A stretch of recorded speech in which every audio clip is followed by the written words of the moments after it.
You ain't never read a book like this before. Never read a book like this before. Actually, we did. We read a book like this before, like 3 other goddamn times, or 4. Okay? Let me say something right quick. The only book that is not like the same song is basically like the Rickety James book. You know, like Rickety James book had so much of his younger years before he even made it big that was so interesting. By the time he got to Motown, nothing else mattered. Okay, but yeah, y'all book club, y'all gonna have to figure something out. I can't do. I know Motown is our bread and butter, baby, but we gonna have to figure something out because I can't do this again. Okay, that's why this is going to be. I ain't gonna say a zoom through. But because we've discussed this story or these certain parts before, I can't put too much into it. Okay, so any rate, love bugs, if you have not already done so, please remember to like, share to Facebook, subscribe, and visit uptopbeauty.com. I want to thank all of you who continue to like my videos because my likes are so important. I'm noticing that my likes are starting to fall off, but love bugs, it is so important that you like that because that's what gets our book club out there. You know, I'm trying to work on a logo for us. I know you like, Nay, this is not a meeting. This is a book. I know. I'm sorry. My bad. But you guys, you know, our book club is pretty awesome, you know, because the guy who wrote this book contacted us.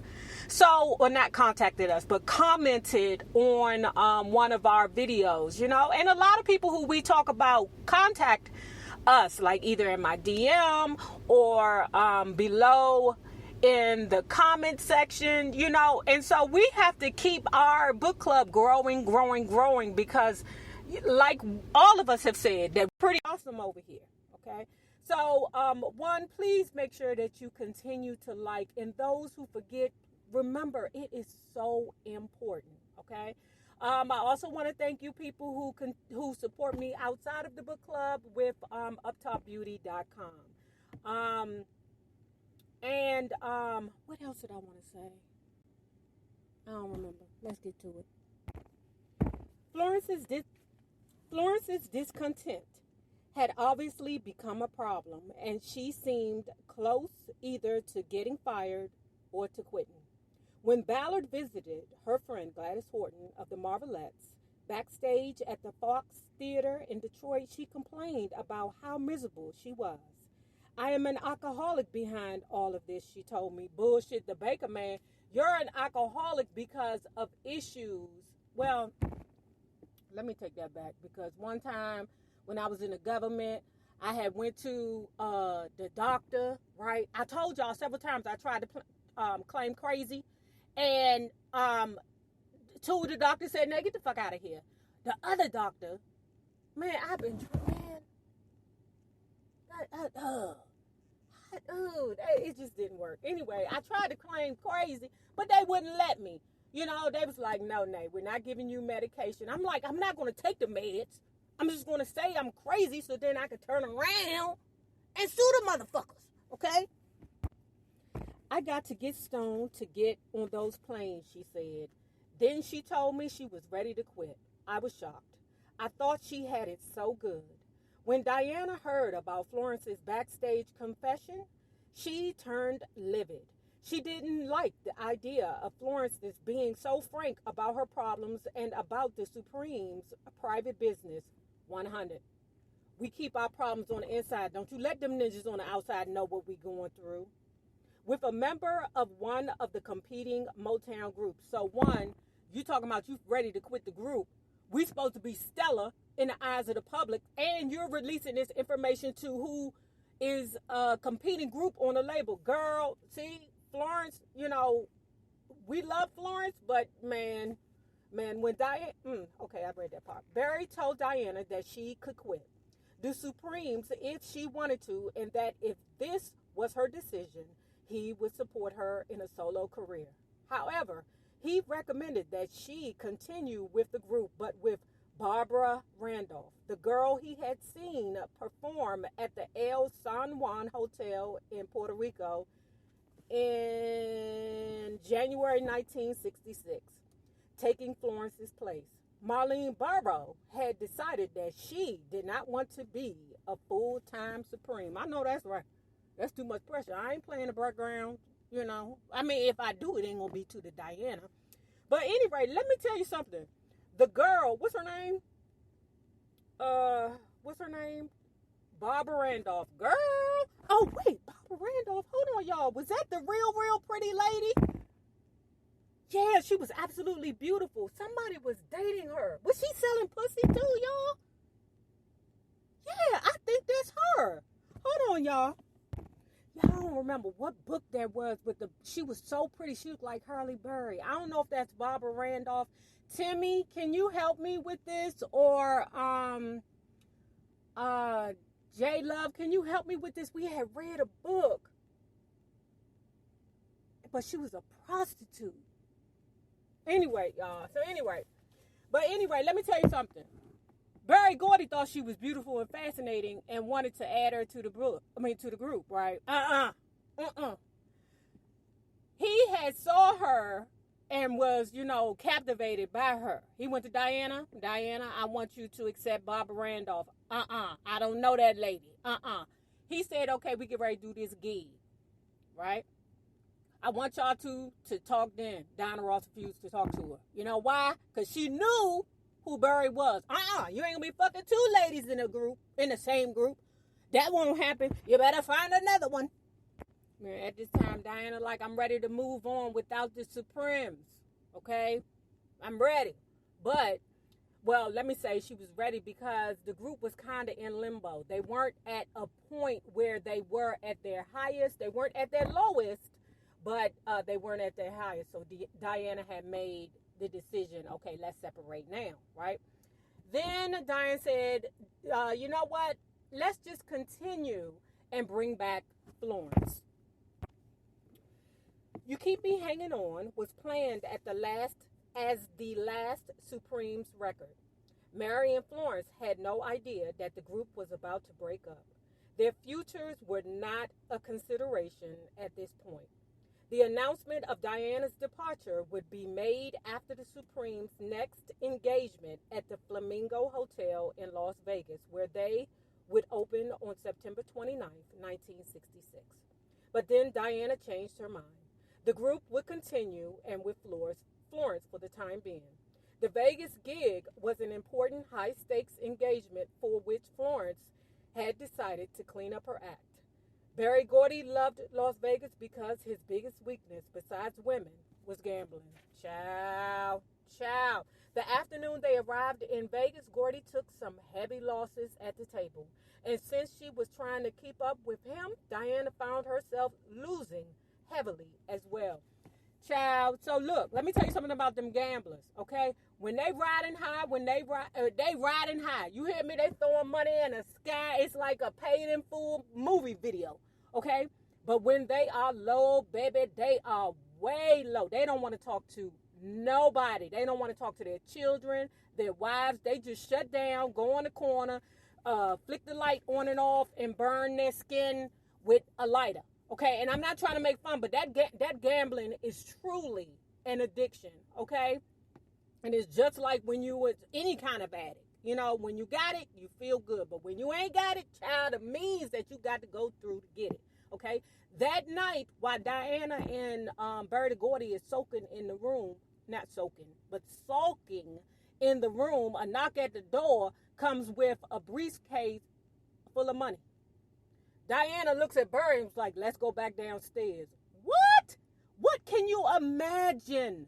How much of Motown's money, how the people were, let's say, shorted with their funds at Motown because of the fact that Berry Gordy had this addiction, okay? And it's like, on one hand, you cannot be mad at him Because an addiction is an addiction.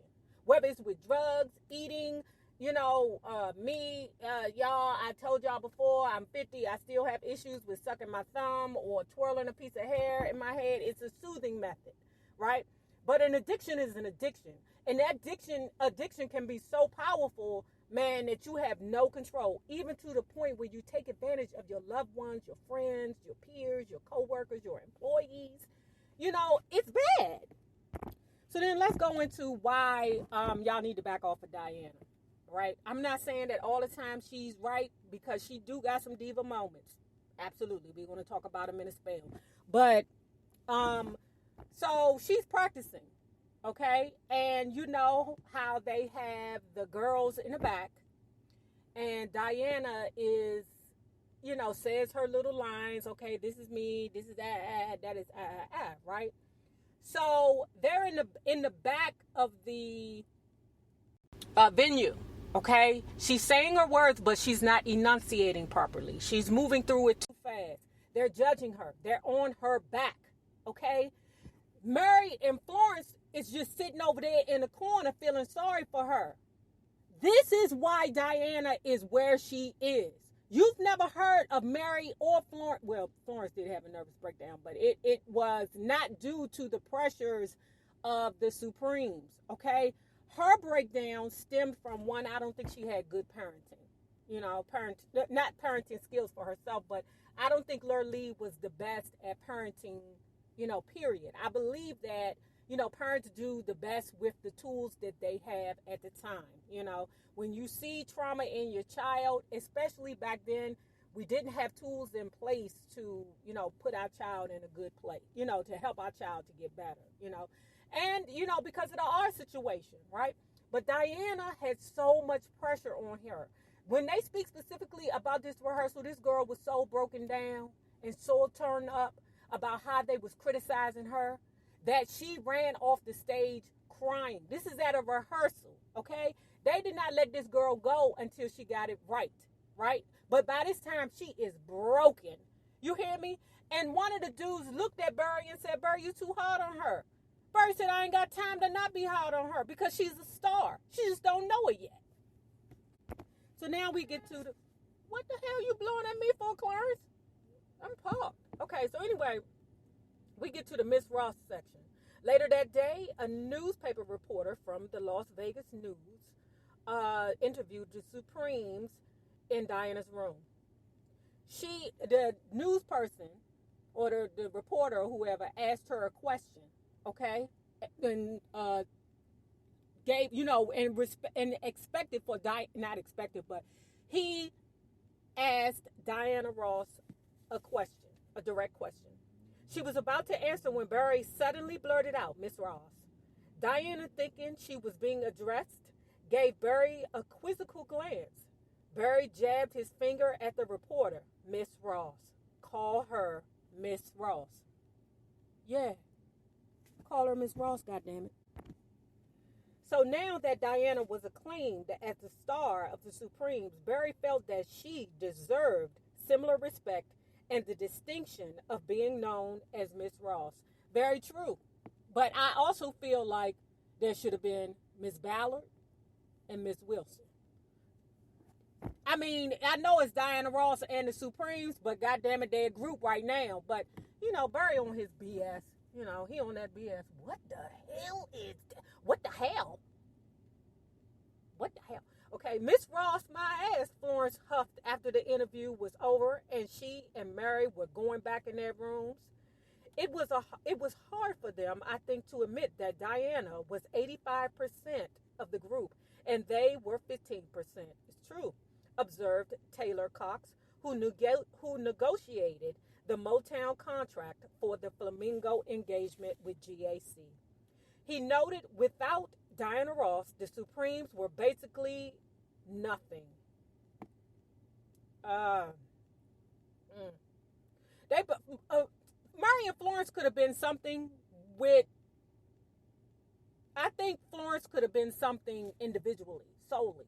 But Mary did not have the tenacity to be what a Diana Ross could be. She wasn't a fighter. She was good with just being over there. Florence she could have been good too. It was just that Florence had so many issues that I believe people would have avoided her because they could see that she had a lot of issues with her. More revelations were forthcoming for Mary and Florence. That night, the girls descended to the showroom to prepare for the concert and was escorted to their dressing rooms. Mary and Florence in one and Miss Ross in another. Oh, shit. Hold on. Though Diana didn't have much to say about any of the special treatment, it was obvious that she enjoyed the attention. Who the hell wouldn't? 1966 ended with the Supremes recording a double album for Rodgers and Hart standards. After a guest appearance on an ABC television special, remember I told you about them specials? Remember when I was like, y'all, do we have any specials around here? I mean, do they still do specials? I was looking at TV the other day, and they still have specials. After a guest appearance on ABC television and specials saluting their music, the girls and Gil Askew went into the Detroit studios to record the new collection. It turned out to be some of their finest, most revealing work. On tunes like With a Song in My Heart, It Never Entered My Mind, and The Lady is a Tramp, Diana proved herself to be a vocalist who was much more stylistically mature than even Barry had imagined. Ooh! Certainly now, Barry was probably bored with Florence Ballard and with her ambiguous threats. Now, y'all, come on, y'all. If the girl is like, I'm sick of this, I'm about to quit. I ain't never had no job where a job would be like, you threatening me? What you think? We need you more than you need us? You can't be like, I'm about to quit. How long you think it's going to take before they give you your walking papers? Why do y'all think they need to give Florence Ballard special? Oh, please don't quit. Baby, you so replaceable back there in that 15%. You know what I'm saying? Humble yourself. Humble your friggin' self. Now, I ain't saying, that you supposed to, suck toes or whatever. But if you humble yourself, play your part, step up your game, and then move forward. You know what I'm saying? It's was Murray. You know what, y'all? In the Murray Wilson book, Florence kind of got on my nerves too. Okay, there was more at stake here than just strife within the Supremes and bitter animosity between Barry and Florence. Barry had to look at the bigger picture. Florence Ballard was dangerous, not because of anything she thought she knew, but because she was making Barry look weak. Bingo. Word had begun to filter down to the other artists that she was a troublemaker, that she pushed Gordy to the limit, calling him and his girlfriend names, and actually got away with it. He had to show that she was expendable, and if she was one of the high and mighty Supremes, then so was everyone else at the company who might challenge him and his authority. You got to go. In the streets, I know you're like, man, we ain't in the streets. I'm sorry, something just happened back home, y'all. And I know I keep going to the left, but I drank a cup of coffee. I'm sorry, it was regular coffee, okay? Y'all know how I be off that Colombian. You know how I be, okay? But, child, oh my gosh.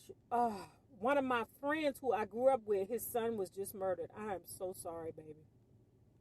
So, in the streets, if you show weakness, you have no choice but to, put that thing in them. Because if you don't, they're going to keep coming for you. That's just how the streets work. And I know you're like, go to the police. You can't go to the police. You allow the streets to, to police the streets.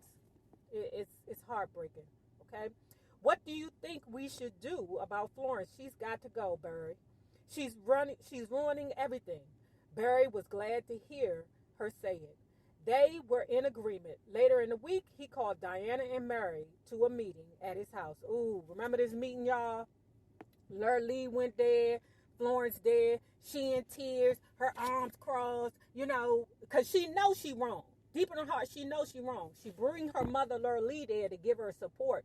But at the end of the day, you're fired. You got to get the hell. You want the good news first or the bad news? He had some good news for the girls. I forgot what the good news was, but it wasn't nothing serious. It was just to sprinkle a little bit of powdered sugar on top of the shit he was about to throw, okay? Basically, he was like, Florence, get out.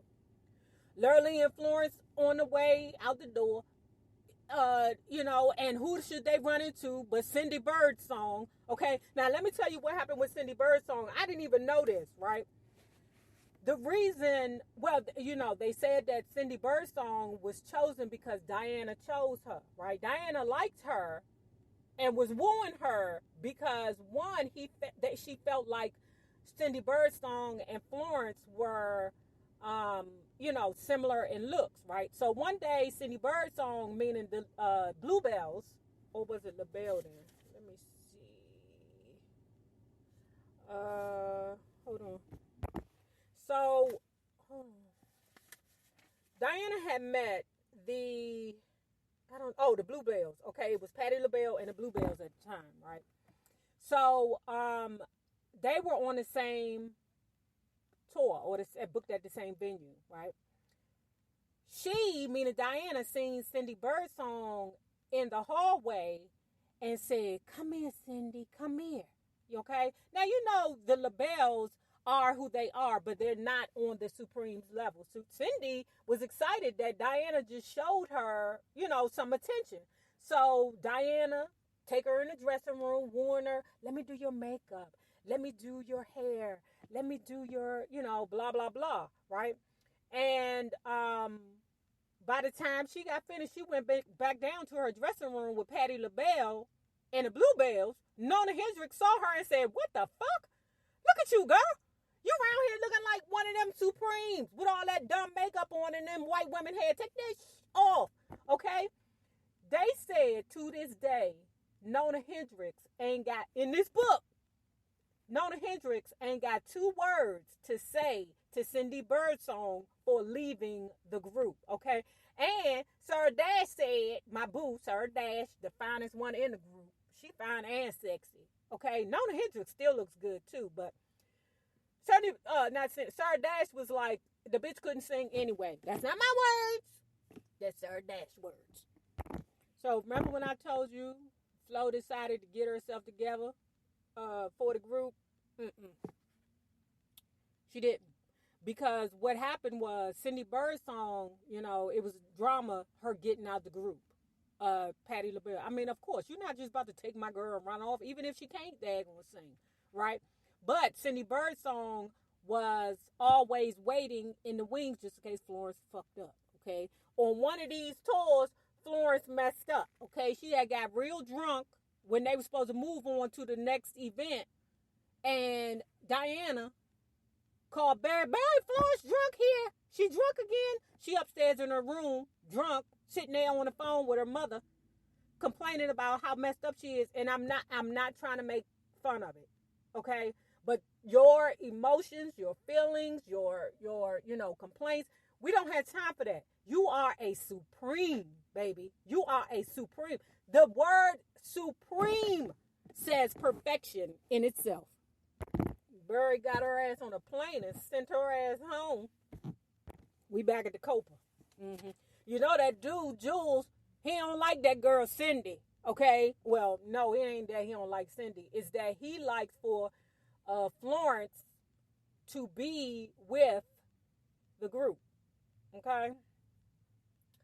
So, of course, like I had said before, Cindy's in the wings waiting, just in case Florence F's up. Okay? So, they at the Copa, they performing. Cindy didn't realize that her contract with the Bluebells would not be easy to break. To this day, Bluebells member Nona Hendrix will not speak to Cindy Birdsong, whom she apparently considers a traitor. We knew that, okay? These details couldn't be worked out in time for the Supremes' next engagement at the Copa in May. It was just as well. Barry remembers what happened the last time he tried to give Copa owner Jules Poldell a Ballard replacement, and he didn't want a repeat of that. Florence agreed to come back to the group on what she thought was a trial basis. She was distant now and didn't seem to care about group politics anymore. Her boyfriend, Tommy, dead nigga mattress, Chapman, was with her, and the two of them spent most of their free time together. Gordy had birdsong with the entourage in New York, and she had been given tapes of the Supreme show to learn. As they performed, she watched from the audience. Her presence only served to unnerve Florence even more, especially when she was invited to share the group's limousine while Florence traveled with Tommy in a Lincoln. Tommy Chapman remembered a conversation he and Florence had during the Copa engagement as they drove back to the hotel. "Did you see that Cindy girl in the audience watching every move I made?" Florence asked. "Studying me, stealing all my best stuff? I worked years on it. How can Diane and Barry do that to me?" "Diane and Barry ain't doing nothing to you. You're doing it to yourself," Tommy said sharply. "Bullshit." "Look, Flo, I don't blame Diane and Barry," Tommy recalled telling her. "You're the one messing up. And I don't blame Mary. That Cindy girl, nobody but you. You got the best spot in the best group, and you're throwing it away because you're jealous of Diane." Glory! Hold on, let me rewrite that to you. Now, dead nigga mattress now, you ain't my best friend. I don't like you, okay? Because I don't think you had the best intentions for Florence Ballard. Now, I like you because you giving it to her raw, but you can't give it to her raw. She too sensitive, too emotional. Her feelings get hurt. But truths like that, it is what is needed for her. Too many people have tried to talk to her, okay? She got issues. It's okay. Some people have issues. Shit, myself, you can talk to me 3 times, but if I don't want to hear it, I ain't going to hear it, okay? The first or the 100th time, but let me repeat this. "Look, Flo, I don't blame Diane and Barry," Tommy recalled telling her. You're the one messing up. "And I don't blame Mary. That Cindy girl, nobody but you. You got the best spot in the best group, and you're throwing it away because you're jealous of Diane." Hold on. "Nobody can take my place in the Supremes. Nobody." Tommy pulled up to the hotel. "Wake up, Flo," he told her. "Somebody already has." Glory! Glory! Glory! Glory! Glory! Speak the truth, dead nigga mattress. Speak the truth. Look, I know you like, "Nay, why do you call him dead?" Because he old dirty dog. You hear me? He the type, okay? He's a dirty dog. He the type that, somebody could get banged up in the apartment, lose their life on a mattress, and he'll sleep on that thing like it's brand new on a mattress. I don't care that Shirley died on a mattress. I don't care. I just need somewhere to sleep. Now, if you have not already done so, please remember to like, share to Facebook, subscribe, and visit uptopbeauty.com. Now, remember this. The same people that you meet on the way up will always be the same people that you meet on the way down. My naysayers, my patron loves you, babies. Y'all better have a good one. Peace. You ain't never read a book like this before. Yes, we have now. 3 times before.